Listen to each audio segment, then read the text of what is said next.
시청자 여러분, 주말 잘 보내고 계십니까? 제가 오전에 정의당이 데스노트에 조국을 넣을 것인가 말 것인가 정의당의 시행대에 관한 동영상을 올렸습니다. 그런데 첫 번째 올린 동영상에 실수로 이상한 부분이 들어갔습니다. 시청자 여러분, 제가 원래 몸의 컨디션에 따라서 목의 상태가 영향을 받는 그 민감도가 좀 다른 사람들보다 높습니다. 그래서 오늘 아침에 이 목소리를 조정을 하는 그런 준비 과정이 있었는데 이것이 동영상 편집의 실수로 첫 번째 동영상에 그만 올라가고 말았습니다. 그 동영상을 보시면서 불편함을 느꼈을 시청자분들께 제가 사과드립니다. 너그러이 양해해 주십시오. 제가 시청자의 전화를 받고 그 동영상을 내리고 편집된 동영상을 다시 올렸습니다. 실수였습니다. 불편하신 부분이 있었으면 제가 사과드립니다. 시청자 여러분, 이제 매년 8.18이 되면 8월 18일은 김대중 대통령의 서거일입니다. 10년 전 DJ가 사망했습니다. 그런데 43년 전 판문점 도끼 만행 사건이 일어난 날이기도 합니다. 그래서 저는 매년 8.18이 오면 박정희 대통령과 김대중을 생각을 합니다. 그리고 왜 한국 현대사에서 그 중요한 일이 8월 18일 날 다 일어났는가? 어떤 역사적인 메시지가 있는 것은 아닌가? 이런 분석을 해보곤 합니다. 시청자 여러분, 한국 현대사의 최대 라이벌이 누구라고 생각하십니까? 단연코 박정희와 김대중입니다. 김구와 이승만은 어떤 가치한 시간이 짧았을 뿐만 아니라 김구가 너무 일찍 세상을 떠서 라이벌이라고 불리기에는 조금 부족함이 있습니다. 박정희와 김영삼. 그런데 김영삼은 박정희 대통령의 그 임기 중에 대통령 후보를 한 적도 없었고, 그리고 어떤 박정희는 영남, DJ는 호남이라는 측면 이런 것도 없어서 같은 영남의 지도자였기 때문에 라이벌이라고 보기에는 박정희, 김대중에 비하면 훨씬 떨어집니다.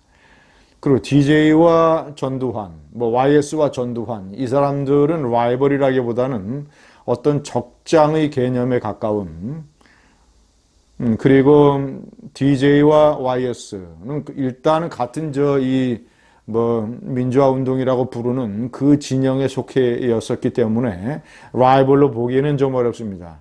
한국 현대사의 최대 라이벌 박정희와 김대중. 시청자 여러분, 너무나 8.18이라는 날에 박정희 대통령이 다루었던 국가안보의 문제, 대북 자세와 현재 김대중 정권의 후계자 정권인 이 문재인 좌파 정권의 현 상황과 너무나 극히 대조가 됩니다. 박정희 대통령은 미친 개에는 몽둥이가 필요하다고 김일성을 미친 개라고 얘기를 하면서 아주 단호한 조치를 국민들에게 말했습니다. 그리고 실천을 했습니다.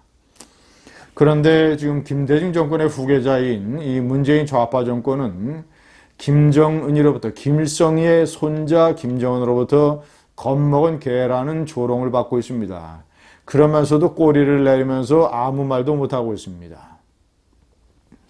43년 전에 판문점 도끼 만행 사건, 한반도에서 전쟁의 위험이 가장 최고조에 달했을 때, 그리고 유엔군과 박정희 대통령이 단호하게 조처를 해서 전후 최초로 김일성이로부터 유감 표명이라고 하는 일종의 사과를 받아낸 것. 8월 18일 끔찍했던 사건이 벌어졌죠.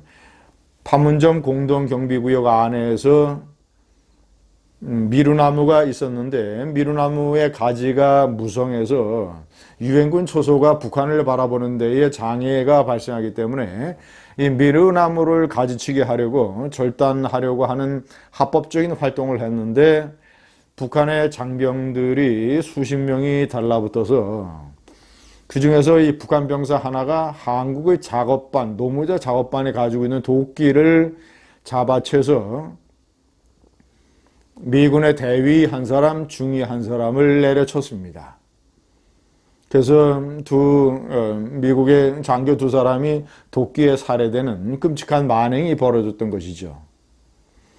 그래서 당시 이제 예를 들자면 카터 대통령이 1976년에 미국의 대통령 선거가 한창이었는데 카터 대통령이 주한미군 철수 공약을 하고 그 전에 1975년에는 월남이 패망하고 그리고 중국에는 대지진이 일어나고 그리고 일본도 또 중요한 이 전국 문제에 휘말려서 제대로 정신을 못 차리고 일어난 한반도 주변 정세를 김일성이가 이용을 해서 대규모의 긴장 정세를 조성을 해서 내부적으로 어떤 자신의 통치 위기를 탈출하고 그리고 이 카터 월남전에 식상한 미국인들에게 또다시 한반도에서 일종의 미군이 손을 떼게 하려고 하는 이런 식의 전술을 구사를 했던 이런 사건이었습니다. 유엔군과 박정희 대통령은 당시 유엔군의 스티렐 사령관이었는데 이 보복작전을 긴밀히 협의를 했습니다. 판문점의 미루나무를 완전히 절단을 해버린다. 그런데 만약에 이번에 2차 절단 작전에 북한이 도발을 하게 되면 차제에 개성으로 치고 올라가서 개성을 탈환하고 연백평야 깊숙이 전진을 한다. 그래서 미루나무 절단 작전이라고 하는 한반도의 전쟁의 위기가 가장 치솟았을 때의 일이 벌어지게 되는 것이죠. 미국이 미드웨이 항공모함을 파견을 하고 그리고 오키나와에서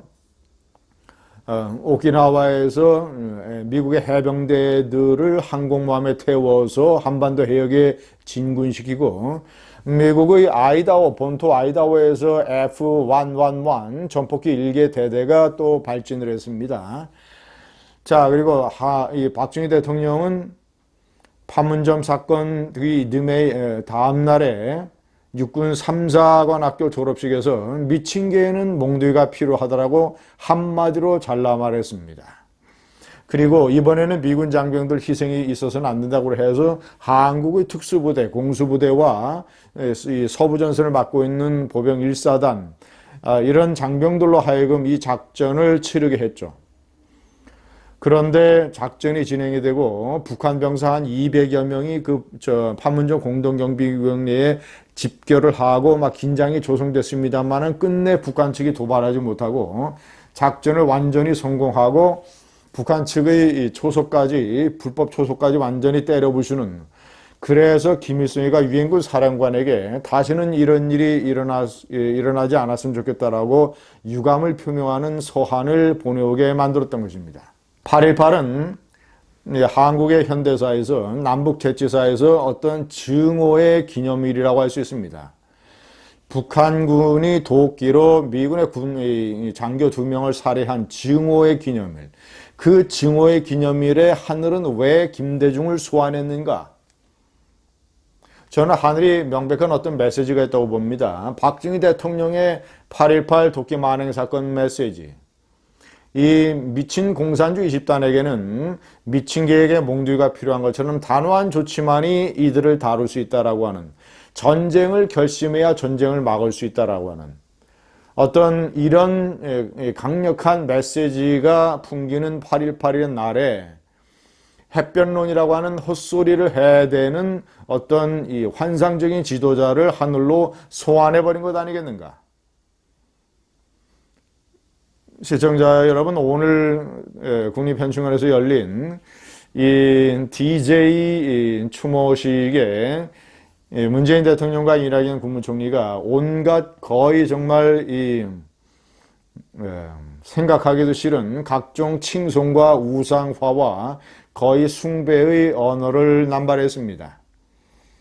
김대중의 끔찍한 범죄들, 핵을 개발하는 이 적에게 국민 몰래 뒷돈으로 4억 5천만 달러를 안겨줘서 지금 국가를 위험에 빠뜨린 것, 민주주의 화신이라 그러면서 민주주의를 다 때려부수고 언론 자유를 탄압을 하면서 끔찍하게 언론사를 탄압했던 것, 민간인 1000명에 대해서 불법 도청을 자행하는 이런 거의 독재식의 통치를 했다는 것, 그리고 이 홍삼 트리오 아들 3명의 부정부패로 국민들을 커다랗게 좌절과 분노에 빠뜨렸다는 것, 이러이런 각종 위선과 부정부패와 또는 이런 행동은 다 허공에 사라져버리고 다 커튼 뒤에 숨어버리고 온갖 칭송과 숭배의 언어가 난무했습니다.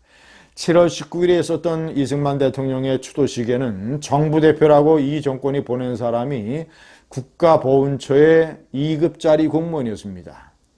그런데 지난 5월 달에 노무현 추도식 그리고 오늘 있은 DJ의 추도식에는 정부 대표가 이낙연 국무총리입니다. 그리고 문희상 국회의원을 포함한 이런 요인들도 참석을 하고 이 DJ의 추모식의 준비위원회가 3,300여 명으로 구성이 됐습니다. 오부위원이 포함이 되고 정당 대표들이 포함이 되고 세상에 북한 이 공산주의 집단에 맞서서 자유대한민국을 건국하고 이 나라를 지킨 건국 대통령 이승만 대통령에게는 그런 패륜적 대접을 하면서 나라를 위험에 빠뜨린 거의 국가 반역적 지도자의 추모식에는 저런 식의 요란한 잔치판을 벌였습니다. 8.18이라는 날짜에 우리가 잊을 수 없는 씁쓸해한 어떤 역사적인 의미이자 현재 이 대한민국의 현주소입니다. 감사합니다.